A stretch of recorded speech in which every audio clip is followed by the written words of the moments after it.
It's a possibility, but we are not in the bread factory. Instead, we are here in 2,000 atmospheres. LE, that's a lot of atmospheres.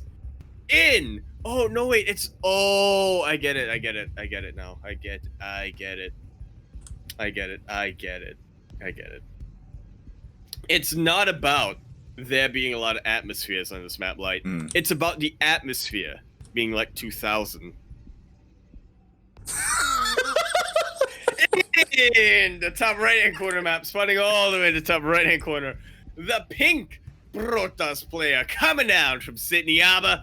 He has been known to can rush a line to pass, but mate, that was way back when he was a pleb. Now he is a star. He is representing Fight for Justice, StarDuck.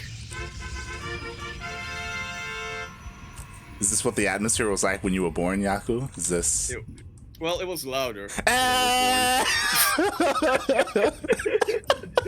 Spawning in the bottom left-hand corner of atmospheres, 2,000 atmospheres, LE. We have the Vietnamese Zerg player going for that pool first. He's, of course, representing his new team, Intensity Esports. It is MeomaikA. Doing it for Papa Loken himself. Watching in the chat, waiting. Oh my.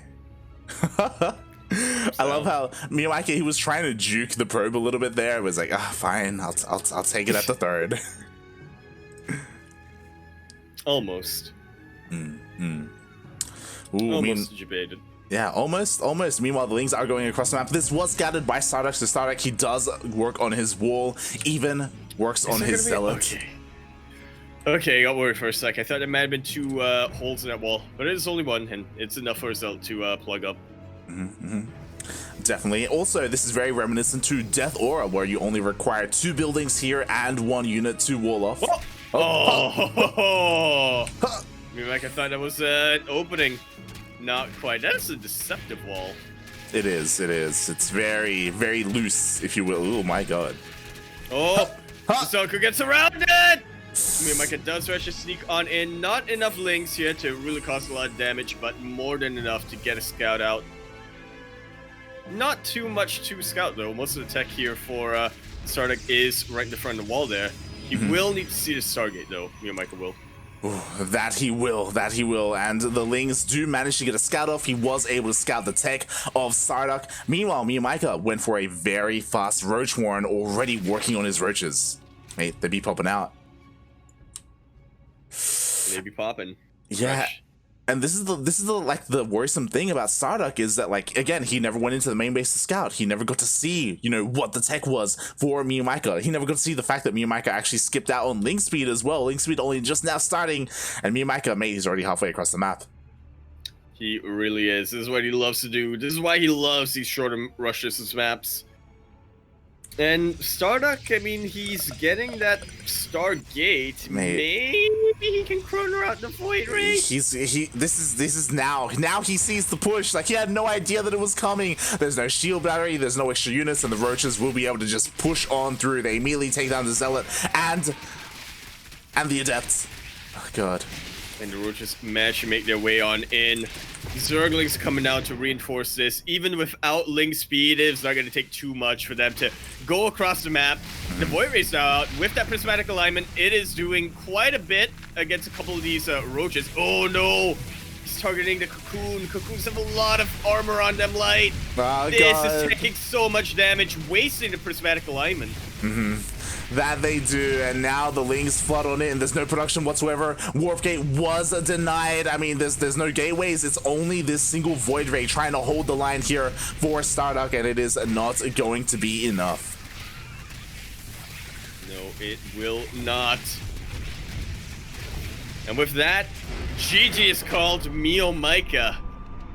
Taking game number 1 in MeomaikA fashion. GG. G to the G. It's a bit of a risk you're taking on new maps, I suppose.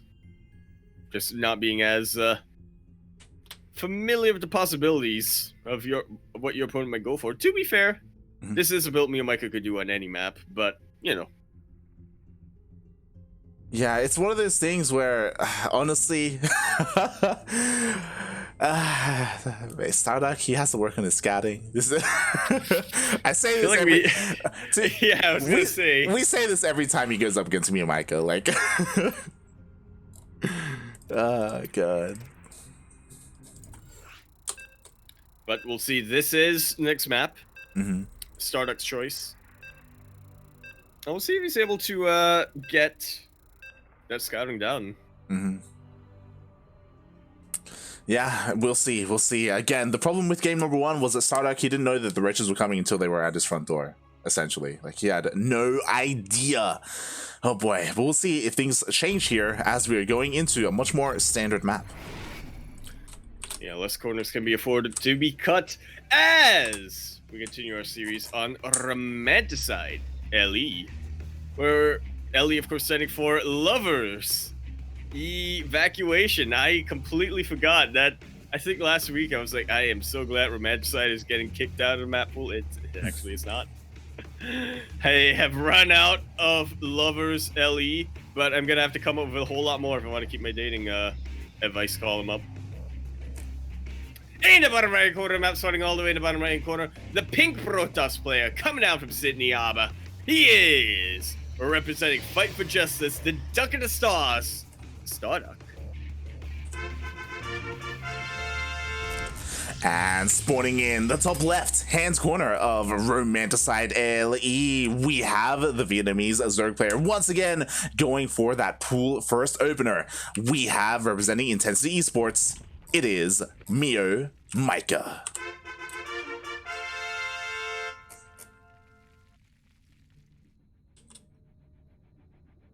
And he has a probe on the other side of the map. That's a good sign light. But he also did that last game, and he did. He did. So far, this is the exact same thing. Like, we have the gas being taken early on for MeomaikA. We do have the third base being taken instead of the natural, the unnatural natural, if you will. But the big question is, will StarDuck really go into the main at all? Come on, we need to start chanting. Is what we need to do. Say go into the main. We'll see. We'll keep an eye on what MeomaikA spends his gas on, as he is prioritizing that. We do have a couple of links on the way, and again, MeomaikA, he isn't necessarily one to go for two same builds 2 games in a row. Yeah, he does have a lot of variety in his utility kit. Does switch things up a lot. Keeps his opponents on his toes. This is why we know MeomaikA as the man with many plans. Exactly. It's the man. It's the cat with the plan even.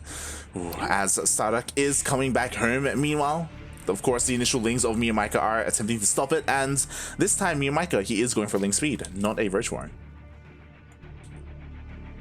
Okay. So as you said, not going for the same thing twice, but probably going to be in a similar strategy from MeomaikA. This is Romanticide. He does like to subvert the expectations a little bit. Does not want to allow the Protoss player to comfortably macro up. Exactly. I'm really curious to see what StarDuck is going to accomplish here, because again, we talk about Romanticide a lot, right? Oh my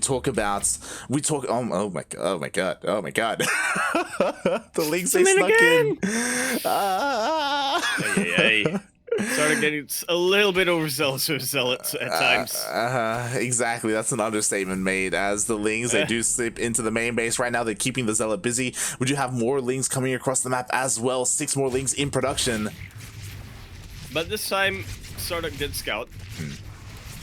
So he knows that the Link speed is on the way. MeomaikA hasn't really decided on a tech path just yet.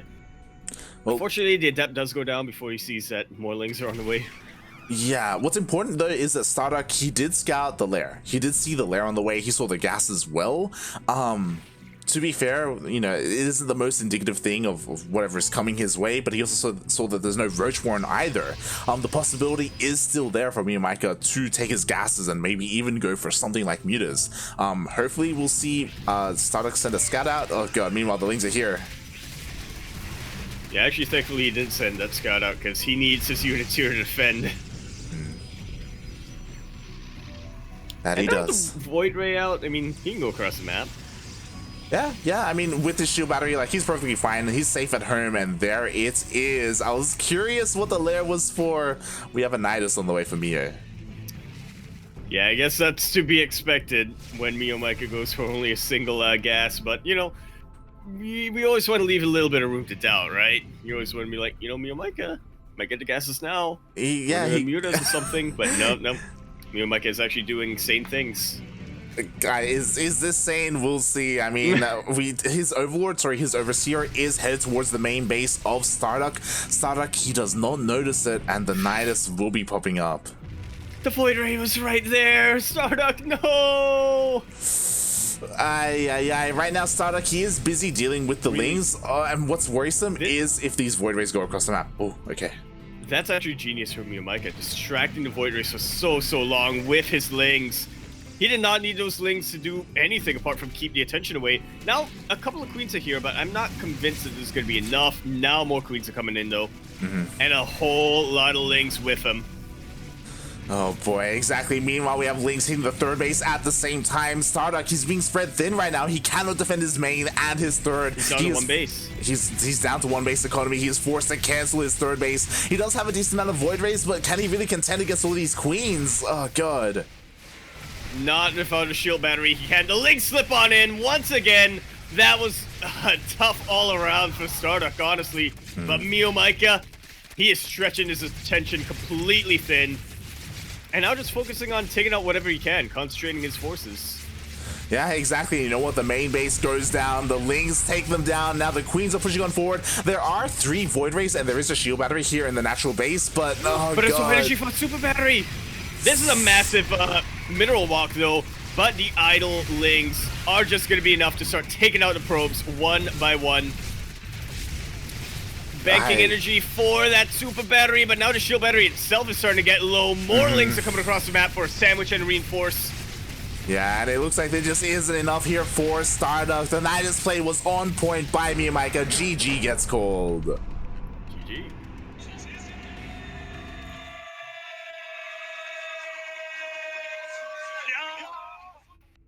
And game number 1, I think it was a little bit down to, you know, not seeing what was coming his way so much, but game number 2, really good display from MeomaikA to just spread the attention of StarDuck so thin. He knows exactly what he needs to do to just distract him for as long as he can. Yeah, exactly. That was really well done there by MeomaikA. Really unfortunate by StarDuck that he wasn't able to see the Nidus being thrown down in the main base. Like, oh god, that was so unfortunate. Yeah. And he was even going for a third base as well, you know, behind that. I mean, StarDuck was. So he was spending his resources in his economy, not so much in his army. He had bare bones to defend. Wasn't even able to use an overcharge. Oof. Yeah, just pretty rough all around after that. Nidus came up. He needed to concentrate his forces to defend, which meant that he needed to pull out of his wall, which meant that MeomaikA's Lings that were on the other side could slip on in. Get a massive multi-prog surround. But yeah, overall, pretty impressive display of... Again, just a pretty impressive display of... I don't know how to express it. I don't know what the term for it is, like, but, you know, just making sure that StarDuck wasn't comfortable.